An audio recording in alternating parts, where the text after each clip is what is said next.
Hello and thanks for joining us today for the penultimate in this Tune Into Tourism series, all focused on wellness tourism. Today we're looking at accessible tourism. Now the accessible tourism market includes a wide range of customers, from people with sensory and physical disabilities to families with young children and senior travellers.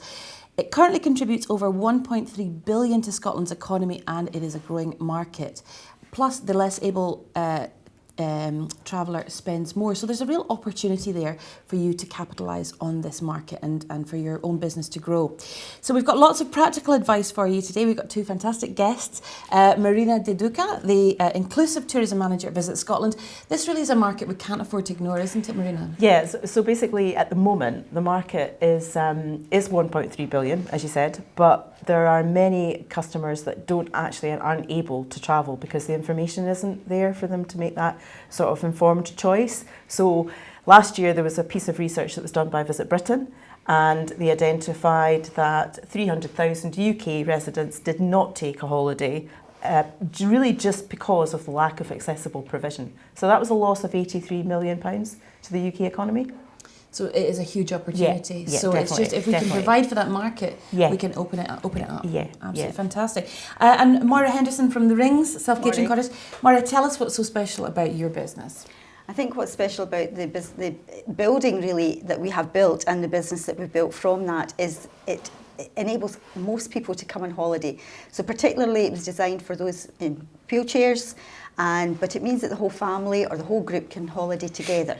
Fantastic. And it doesn't look clinical.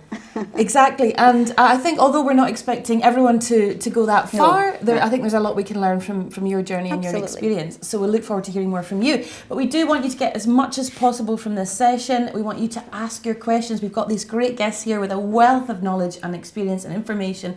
So please do ask your questions. Richard is in the chat box. He'll be taking your questions. Richard. Thank you, Julia. Yes, I am here. If you've got any questions, as Julia says, type them away into the chat box and I'll put them to the panel. And anything that you want to know about this area, which sounds absolutely fascinating, the amount of, the economic value seems absolutely huge. Now, as we know throughout the series that a lot of people watch on catch-up service, so watch up either later on today on live stream or watch when we put it onto YouTube.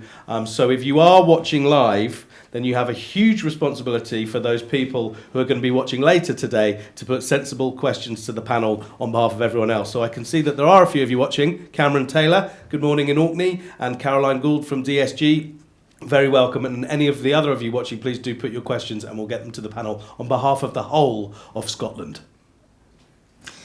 Thank you very much, Richard. So just to give you an idea of what we're talking about, you're the Inclusive Tourism Manager. Mm-hmm. What does inclusive tourism really mean?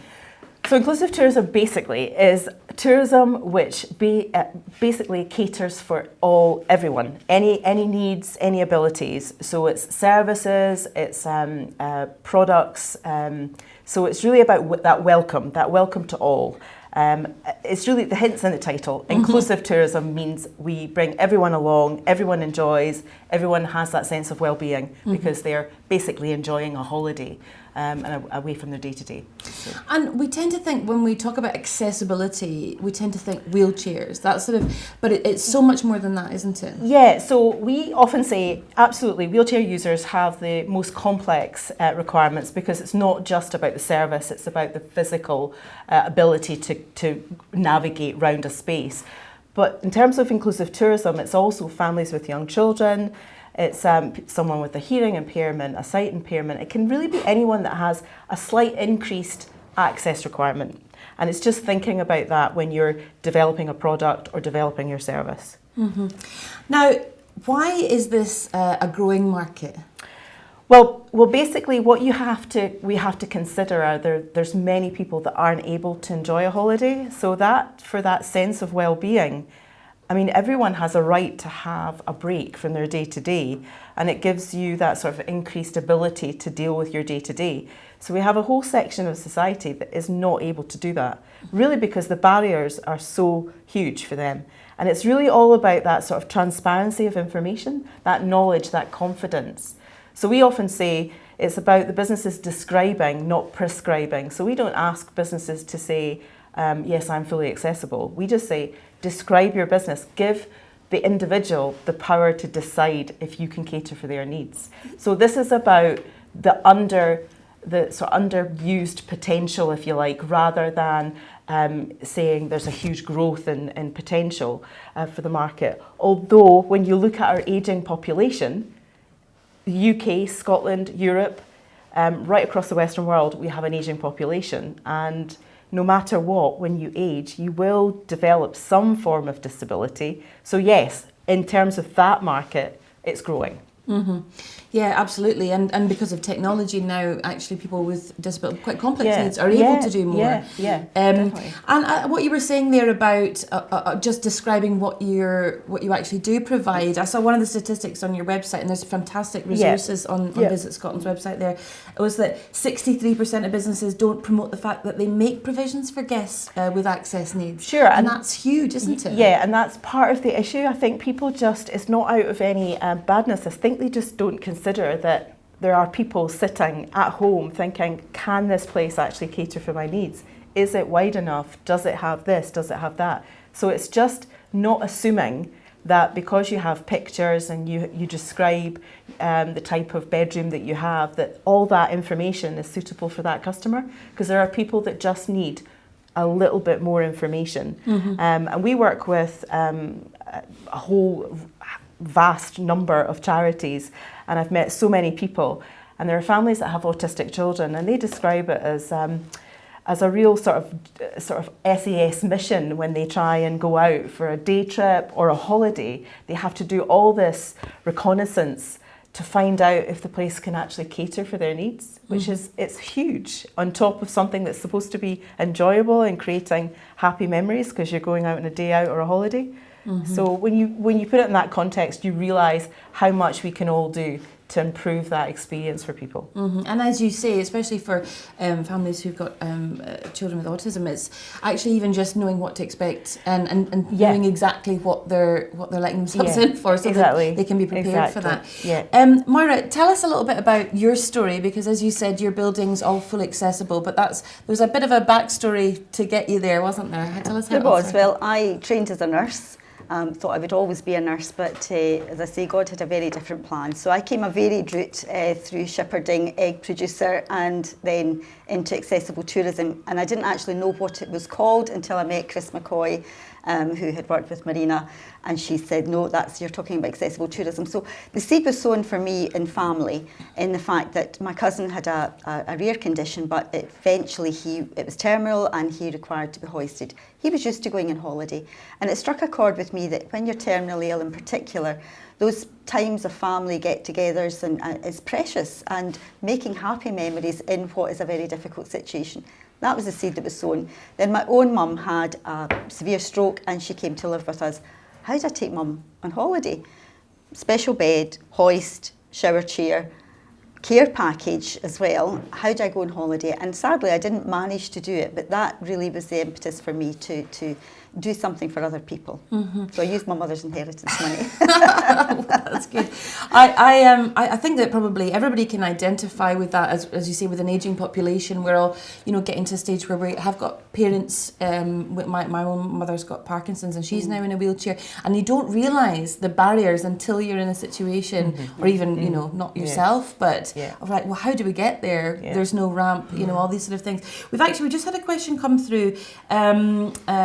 Carolyn Gold and Robin Jobson said, we'd love to know if there are any opportunities for small businesses to get support in making their business more accessible, any grants available to develop accessibility.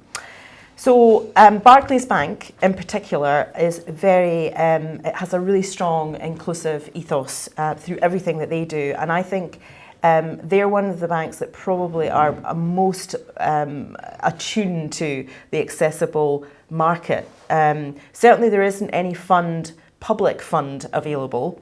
There are one or two funds available for marketing. So we have a growth fund at Visit Scotland. So if groups of businesses get together, they can access funding to actually produce a campaign to target that market. Right. And we also have a rural infrastructure fund, which is all about trying to improve infrastructure in rural destinations. So that can really help with things like changing places toilets. I'm not sure if anyone's heard of those, but these are adult size changing places, toilets, so actually adults can be changed in those facilities. So it's a bit like a baby changing facility but for an adult. And they are key to unlocking the potential for families to get out, because if without that they cannot take their loved one out. So that's really a brilliant fund to help to develop those kind of facilities, and there's quite a mass amount of money there. Okay, so available. that's specifically. So otherwise, it would be lending. You're talking It would about. be lending. There's no fund currently available to adapt your property, but there are some banks that are probably more attuned to the accessible market, and certainly no Barclays Bank, RBS as well. I'm aware that they are knowledgeable about this market because they have quite a lot of internal intelligence on it. But yeah, that would be the route to go down. Well, there's two things I think that maybe brings us to, and one is the sort of business case for doing this. As we said, it is a growing market, and you could unlock potential there, which is why a bank might be more likely to lend for making adaptations. I couldn't think of the word there, to your business to make it more accessible. So tell us about what are some of the benefits of making your business more inclusive and accessible. So basically what we have found out from research and from speaking to businesses is once you start to open up your business to the inclusive tourism market, it benefits all your visitors. So from a customer care perspective, if your staff are more aware of servicing inclusive tourism visitors, the quality of your service goes through the roof, and there's evidence to show that. So certainly from a customer care perspective, an understanding of the different types of people that might come through your door and their requirements, that transforms your customer service. For everyone. For everyone, yeah. Absolutely. And in this market, if you look at even just one particular group in the inclusive tourism market, like families with young children, if you make adaptations for families with young children, you probably will be adapting your business for wheelchair users, because you have to have that sort of thought about prams, push chairs, widths and dimensions of spaces. So actually, by looking at one market, you suddenly make yourself much more flexible for everyone. And what business wouldn't want to make themselves flexible? Because in this market, you can't really just rely on one specific market. You've got to allow flexibility. And that's why Moira's business is so brilliant, because she, at the core of her design, made her property inherently flexible. So yes, it could be seen as a specialist accessible property, but actually it's just like a really good property, and it can be configured in many different ways. So it's, the flexibility allows you that sort of increased market potential. And this market are highly loyal. Once they've got somewhere, they will keep coming back. And they'll tell their friends about it. They'll tell their friends about it. They're really active on social media. So before you know it, you have a whole network of people that are talking about you and sharing their experience. And actually, as we know in marketing, it's much easier to retain a customer than get a new one. So once you're into that market, you have that loyal customer. Absolutely. Now, Moira, I know a lot of people who are watching today or taking part in this session today are also accommodation providers. It really was a business decision, wasn't it? Very much so. I mean, we had a small 90-acre farm. As I said, I had been an egg retailer. The changes in the EU, I thought I've had enough.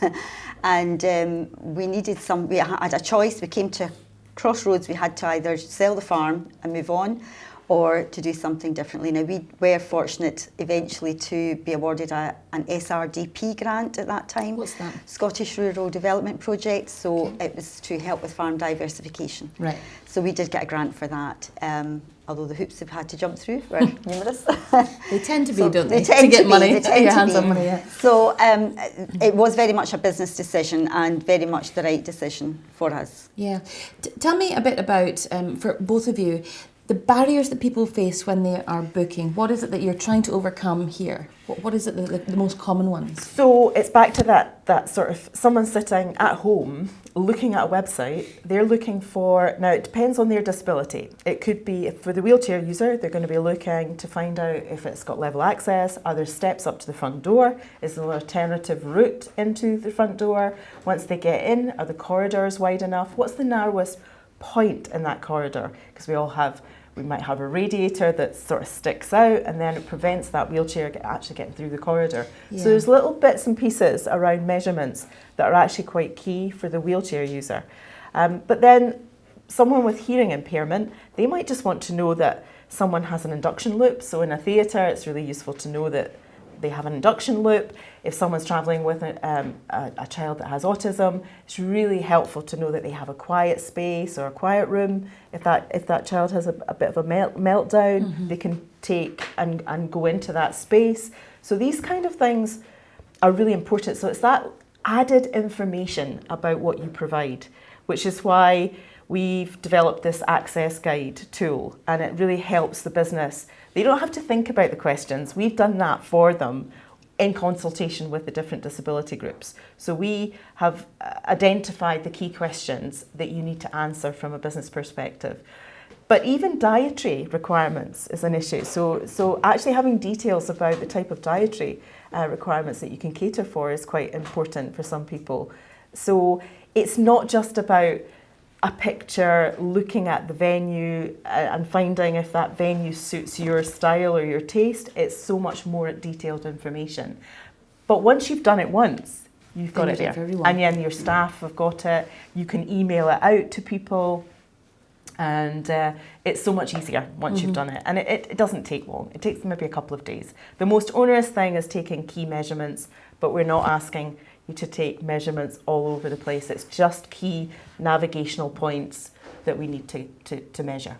It does sound a wee bit overwhelming when you start to think about, oh my goodness, I'm going to have to describe every single element of my business. But as you say, you are only doing it once. Yeah, and to be honest, it's not really we've got businesses and we've got testimonials from businesses on the site that say, actually, it was really easy. I didn't have to think about this. I know my business. So when you ask me if I've got steps up to my front door, I know that. Right. If I've got an alternative route, I know that. So you asked me to measure my door width, that's fine. We've got a measurement guide. We tell people how to measure. And we suggest taking pictures, because pictures can really bring it to life. So if someone says they've got a small threshold into their front door, small might be small to you, but it might not be small to someone else. So even taking a picture can actually transform that information for the individual. So yeah, information is really king in this area, and we talk about information a lot across many customer groups, but this group are particularly important. As I saw, another statistic was that 95% of people with access requirements are looking for access information before their child. I'm actually surprised it's not 100%, to be honest with you. But that's majority of people. Yeah. And if you don't have it, then that's that's going to stop them from booking with you, isn't it? Yeah. So Moira, this I know that you did quite a lot of research beforehand. You reached out to people to say, what are your needs? What do you want from us? What was the messages that you got back, the sort of loudest messages from that research? That it was quite wide and varied, actually. Some of them was quite surprising. The main thing for a lot of people, wheelchair users in particular, is a wet room. They need a wet room. Some people asked, would there be accessible kitchens? So within the rings we have 2 accessible kitchens, one with a lowered worktop. For visual impairment, it can be something as simple as a light worktop with a dark hob on it, or the lighting can make a huge difference. So these are all things that are quite easy to do, particularly if you're refurbishing. If you're painting your place, think about the doors. Don't have the doors the same colour as the walls, because somebody with a visual impairment actually has to then feel all around the walls to get their way out. So we had actually quite an extensive shopping list. The doors, how the doors opened out the way rather than in the way. Again, we were able to do that because it was... You were starting from scratch. We were starting from scratch, and we had accessible architects who specialised in that, But as you say, if you're looking to refurbish, even if it's just a lick of paint, if you're talking about changing a door colour, that's not something that necessarily requires a huge amount of investment, is it? Yeah. It can even be your lamps, touch lamps, so that somebody's not having to find where the clicker is to switch the lamp on. And as we discussed this before, we think about, oh gosh, hoist, am I going to have to put in hoist? Well, actually just having enough space under the bed so if someone's bringing their own, that they can actually do that. I think we've got some more questions coming through. Richard, what's happening in the chat room? Yes, thank you very much, Julia. We've just a couple of things really. Just Cameron Taylor had a point. Cameron's up watching in Orkney. Morning, Cameron. Who's a tourism consultant. He just says he'd very much like to see accessible tourism becoming mainstream part of national and regional tourism strategies, and business gateway and HIE policies. So just making it much more part of the mainstream and seeing business plans prepared by individual small businesses, which is quite an interesting point. And then Caroline, who was with us a couple of weeks ago from the Gardens, would like to know if there's a better way for her to advertise accessible gardens, and is there a better way to advertise businesses besides marketing funding? Is there a website or a function within Visit Scotland that she can link up with? Back to you, Julia. Well, Marina, I guess I'll put that one to you. Yeah, so there are places that she can advertise, and I would suggest Ewan's Guide. Put her gardens onto that. It's a review site for disabled people by disabled people. So the 95% that look for the information in advance are doing that independently. Probably the other 5% are using social media and sites like Ewan's Guide. So the listing is free. You add your property to the site, and then what will happen is at some point they will have either someone visit and then they'll leave a review, a bit like TripAdvisor, or they might bring it into, they have a series of champions, ambassadors that go around and visit, and then they write a review on the venue. There are other specialist magazines like Accessible. There's quite a few magazines out there that you can advertise on. And again, if after this, if anyone wants to connect with me, I can give them a list of the magazines that specifically target disabled people and talk about holidays in Scotland. And they do regular features on that. So that would be a way. Through Visit Scotland's assets, we are redeveloping our .com site, and we're adding in a very quick link to access guides. So that's a really key way to connect with that visitor, the visitor that's looking for that information. And obviously over time, we're going to be doing more influencer trips as well, and try and bring get much more out on social media, because we know that's such a good hook for this market. So yeah, just again, contact us, let us know. We're doing for Expo next year, which is our big trade event. It's happening in Aberdeen next year, and we've invited Access travel agents over to visit, and we're doing a familiarisation visit. So we're taking them Edinburgh up through Fife, Dundee, and then up to Aberdeen, and we might touch on Cairngorm. So we're looking for venues to visit. So if anyone's interested in hosting some travel agents, get in touch. Can you possibly repeat those magazines, please? Robin's just asking us. Actually, I can't remember them all off the top of my head. Enable Possibility. It's Enable Possibility, and there's probably one other, but I can certainly share the contact details. They would love it if they get more businesses in Scotland advertising. But yeah, they do a big feature, usually pre-Easter is a good time, and obviously it's the beginning of the season. So yeah, they do features. So definitely suggest going into one of them. So the Fife new strategy that's come out has included accessible tourism. We did workshops round about Fife, and it was focused on that. Yeah, we need to. Fife actually has been quite forward in pushing accessible tourism. The other thing that's really important, and I'm glad the lady mentioned about the gardens, people come to stay at the Rings, but then they don't want to just sit at the Rings. Well, sometimes they do. But, what do they do when they come to the area? And that's one of the big questions that we get asked. What can they do when they come to the area? So we all need to be working together. Well, just on that topic, we've got another question saying, what about walking distances to local amenities, conditions of paths? Is that something that you need to include in your information? In my accessibility guide, I have included that. Now, obviously, we're in a very rural location, but we have the flexibus. So we mention the flexibus. We give details of accessible taxis for people to use. There's quite a lot to think about, but as you say, once you've done it once, you're also doing that for all customers, aren't you? Yes. I mean, the main thing is you don't really have to think about it. If you go through the access guide, many people have said to me, do you know, it's given me so many ideas of what we're not currently doing that we could do by just going through the questions, a bit like a questionnaire. It sort of prompts people to think, actually, I don't do that, I could do that. So it's things like, we ask, for example, if you provide water bowls for existence dogs, And people have said to me, do you know, it's such an easy thing, and I've never thought about that. So now I'm going to say that I do. So it's just little things. I mean, really, I think the everyday business person has so many more challenging things to think about. This is something that they really don't need to think about. Just go register, answer the questions. You're just describing your business, and you know your business better than anyone. Tell us the web address for the accessibility. So it's www.accessibilityguides.org. Yeah, I think we'll show that again later on. I've got in so the many webinar. websites in my head. I'm so sorry if I've got that wrong. I know. There's a lot to think about. Well, as I say, we will show that up on screen later on. Now, we have been talking about wellness, and as you were saying earlier, everyone deserves to have a holiday, and wellness element of it is really important, and particularly, I think, to people who have disabilities or any other requirements, and their family and their carers. So we're talking about wellness, and this week I actually went to visit Ben Wild at the Archipelago Folk School, which caters to this growing market of primary and secondary wellness tourists, which we've been talking about in this series through craft courses. And this was his take on creating accessible opportunities.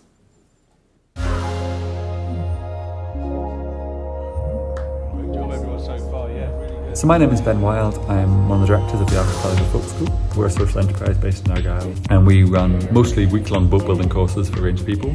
We run them commercially, and we also run them with community groups who are from disadvantaged backgrounds who wouldn't normally get those kind of opportunities.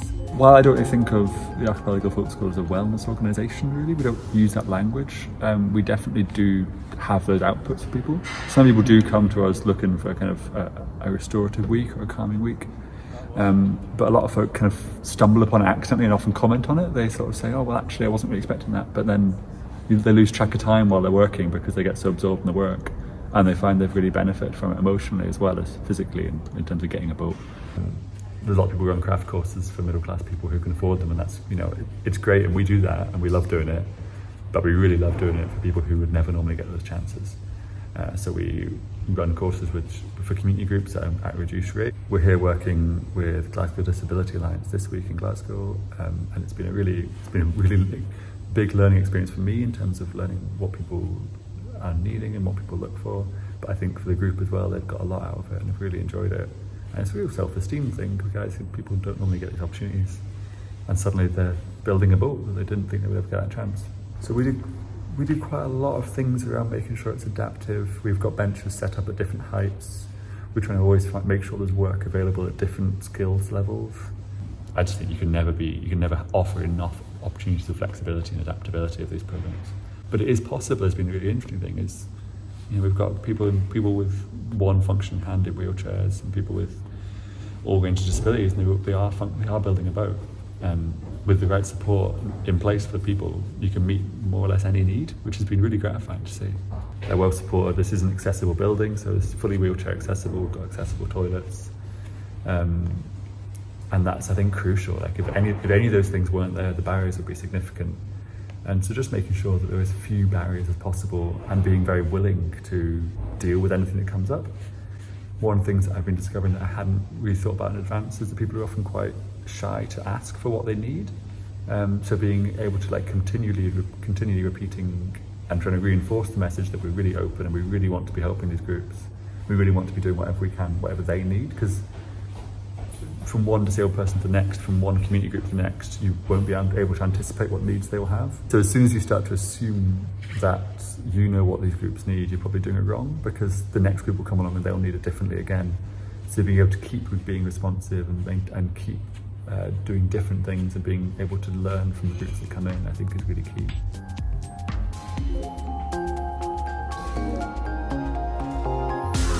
Ben Wild there from the Archipelago Folk School. And I think Marina and Moira, I think interesting that he has taken from what he's learned from working with the disabled group, actually, and how that can be applied to all groups, about being more flexible. Yes. Now, we were talking earlier about booking and the research, and I think probably this is something that we can't stress enough. Yeah. Whereabouts are people who have got access requirements or who have additional needs, where are they going to book? Are they going to the usual places, your booking.coms? Are they going to specialist travel agents? How are they actually doing that? So it's really complex because what ends up happening is people tend to use so many resources because the kind of information they're looking for isn't in one place. So one or two will use specialist travel agents, but not everyone will do that because obviously that does come at a cost. So if someone wants to book a family trip, it's about lots and lots and lots of research because no one website has all the information. So booking.com and all these kind of sites don't really delve into the detail. So I have a 92-year-old mum and I took her to Italy a couple of years ago for her 90th birthday. And even myself, I find using booking.com, it says it has disabled access. But what does that actually mean? Does it have a lift? And does it have a wet room? Because actually the wet room really unlocks so much potential. Yeah. So it's those bits of information that are not there. And I would challenge anyone after this to just Google accessible accommodation in Scotland and find out how easy or difficult it is to actually find that kind of information. It's not there. Yeah, so that's something we say quite a lot, is actually put yourself into the place Yeah. of the customer and see what your website looks like, see what information is actually on there. It's a really good. When you're thinking about that. I use Facebook quite a lot, and a lot of people with disabilities are very computer literate, and they're on there, and there's several Facebook pages, so I'm sort of key with most of the wheelchair accessible ones, and they will say, looking to go to Wales, need this, where can I go? And there's a lady actually, Pauline Bull, and she has set up, she's just gathered information and she's got it on a map, an interactive map, and you can click on the area and it will bring up the various places, whether it's got a hoist, whether it's got a wet room, any other specialist equipment. That is a really good resource. So if you are thinking to do this kind of thing, look at the Facebook pages. Just Google in whatever you're thinking. Visual impairment is one that I've just recently joined, and epilepsy, they feel so isolated. Visual impairments and epilepsy. So these are things that, actually probably most businesses could accommodate with a bit of thought. And is the information there in terms of catering for specific disabilities? How do you find out what you need to do? I mean, is it a case of just going onto the accessibility I think guides? that's a good starting point. I mean, we're not trying to create experts in disability because, to be honest, you wouldn't. No. Everyone's disability is very personal. So don't even begin with that thought. Just really look at the access guide. Sorry, sounding like a broken record here. But information is so powerful. We at Visit Scotland did research back in 2013 and we had different disability groups in a room and we asked them what the top barriers were to coming on holiday in Scotland. And it's not infrastructure, it was customer care and information provision. These are the two things that unlock this potential. And we can't and they're the easiest things to do, aren't they? No, because one is customer care. Who would not want to offer the best customer care if you're in business? So that's a no-brainer. And then the second one is, it's about information. It's really just about describing your business. And you know what? Once that information is out there, it will benefit other customers as well. Because I don't need, when I'm taking my mum on holiday, there's only a couple of things that I really need. But actually just giving me that makes it so much more useful for me to connect with the right business. And if the business doesn't have it, I just move on really quickly. But yet it might suit me in every other sense. It might be the right location, the right look and feel, but that information's missing. So you might just be missing something really obvious. Yeah. So even your own website, having the right words so that search optimization can kick in. Such as? Okay. Wet room. Now, I mean, many places they're refurbishing, make it a wet room, Make sure the door is wide enough. Is it a level access? So it's or do things you like have a lift? those Wet room, specific words. accessibility, inclusive, Ramp. Yeah. It doesn't even have to be like grab rails everywhere. I don't have grab rails everywhere. I don't have them. I have the stick-on ones, but make sure the tiles are going to be suitable to stick these grab rails on. Then you can put them to the appropriate level. I'm 5 foot. My husband's 6'1". Where do you put a grab rail? Yeah, I know. We went through all this when my parents got a wet room put in. So I think somebody was asking, what's the link to the interactive information, Mark? Was that on a Facebook page? I will have to search that one out. It's on one of the website. It's on one of the Facebook pages, and it's actually a closed group.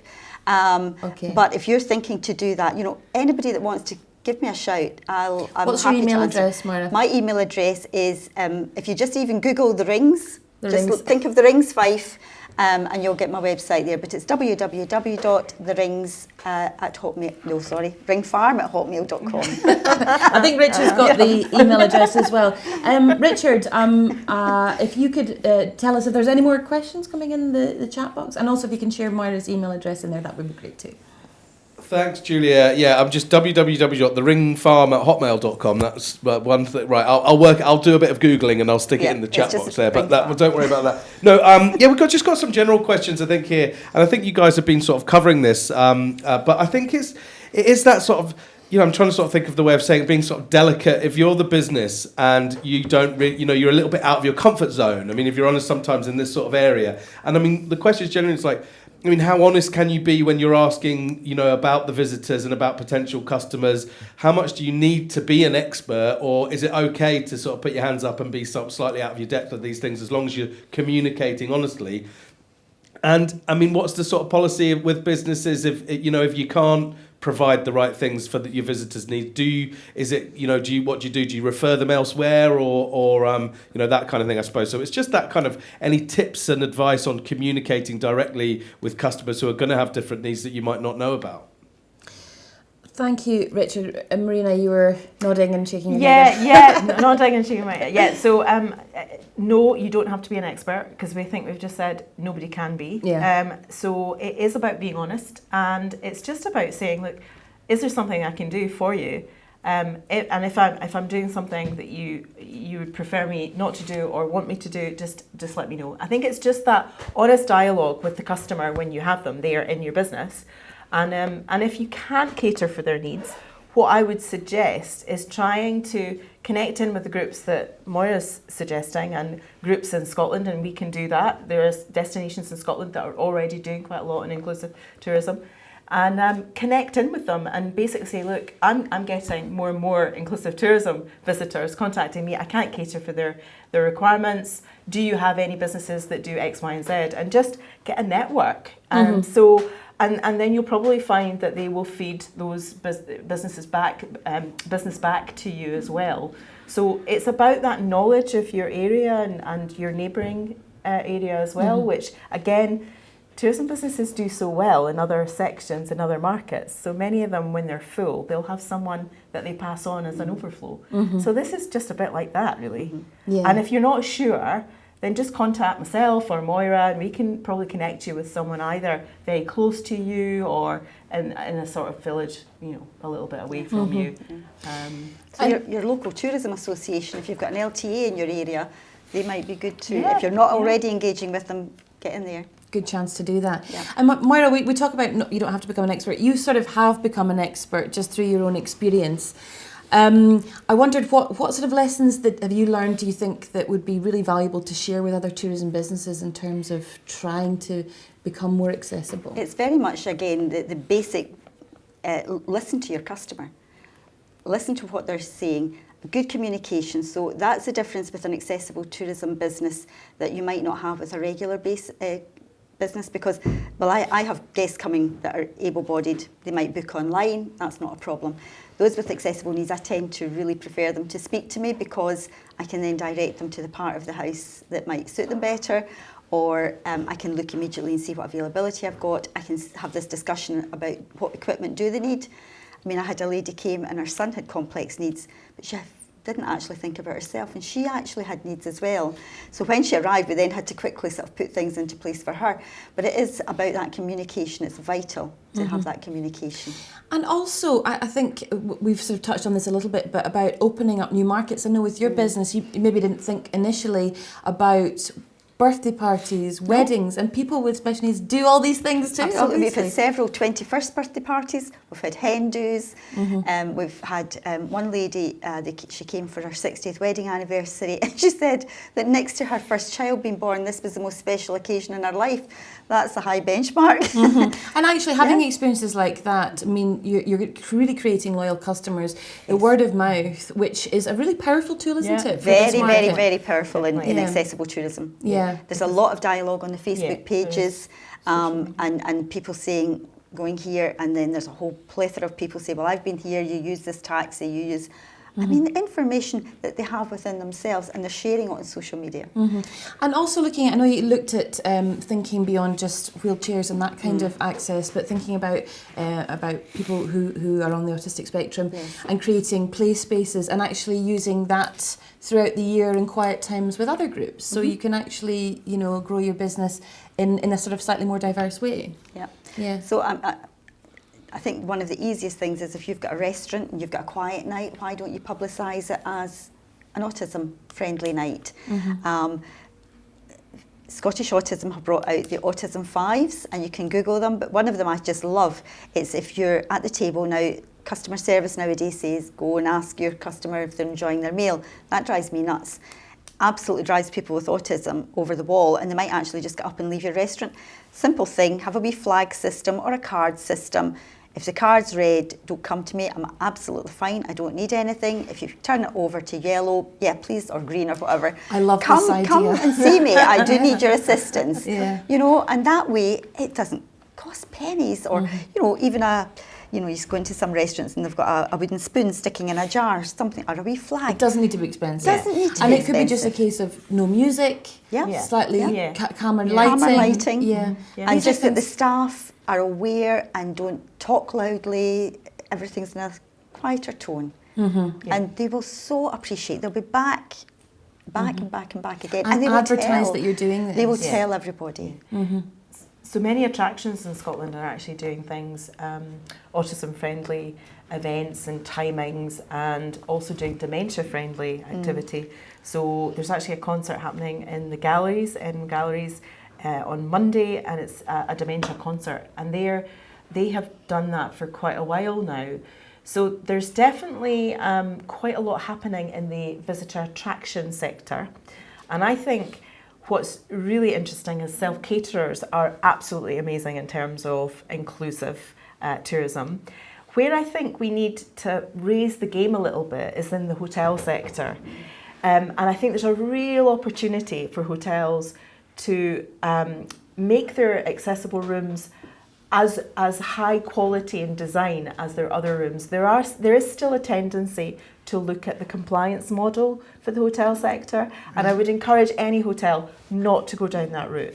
Your accessible bathroom, bedroom should be as high quality as the rest of your bedrooms. There are some brands that do it really well, like Sleepers, Motel One. You would go in, and in fact, they often tell me that businessmen prefer their accessible room because they're bigger, they've got big, huge wet rooms. So that's really where you want to be. Again, give yourself the flexibility. Don't be sitting on a room that you can't sell because people think it looks too clinical. Yeah. That is not what this is about. You know, quality is what you want, and it doesn't need to be clinical. Yeah, because people are people. And it's just about good quality expectations are the design. same. Yeah, absolutely. So that's where there's maybe a weakness there in Scotland. Maybe, I mean, I think it's across the UK, to be honest. There are some brands that are just really good. I think with accessibility, there could be a tendency with bigger business to say, oh, right, this is a compliance thing, I have to do this, therefore I will do it in a way that's very consistent with what is required from a legal point of view. And really that's not what you would want to do, because then you're essentially scoring that room off for anyone that doesn't have accessibility requirements, and that's not what you want. No. In a busy So it doesn't city make business centre. sense either. It doesn't make business sense. So just think about it as you're styling out that room with particular equipment, but the actual the decor and the style and the quality should be exactly the same as the rest of your brand. Absolutely. Well, we are really running out of time here. There was a couple of things I wanted to get through, but I think we've sort of covered them about in terms of what the starting points are, you know, because you don't need to necessarily go the full hog like Moira has done with hoists and all that kind of thing. You know, what are the minor alterations, and as you say, staff training. I think we've covered that a wee bit already. But So information is the main thing. So I would say the two things are, go onto our website. We've got a website that you can do online training for free, and it gives you a good kind of feeling of what you can do, really practical advice. And then the second thing I would do is jump in and do your access guide. Well, we've actually then, got our calls to action, and I think you've pretty much covered it there. I think if we can pull those up. First one is download and utilise Visit Scotland's Inclusivity Toolkit and other materials. Yes. Go onto the website there, you find that pretty easily. That's not bad, is it? Not bad. Good starting point. Number 2, create an accessibility guide, which we've talked about as well. Loads of information there, and some of it might be really simple. Yeah. So don't be put off. No, It's not overwhelming at all. This is something that could really improve your business for everyone. And then 3, consider short-term, medium-term and long-term changes. So some of those could be just updating your website, and then maybe some staff training as well, just to look at the customer care side of things that you say everyone is so keen to have improved, particularly. Richard, before we wrap up, have we got any more action in the chat box? There's always action in the chat box, Julia.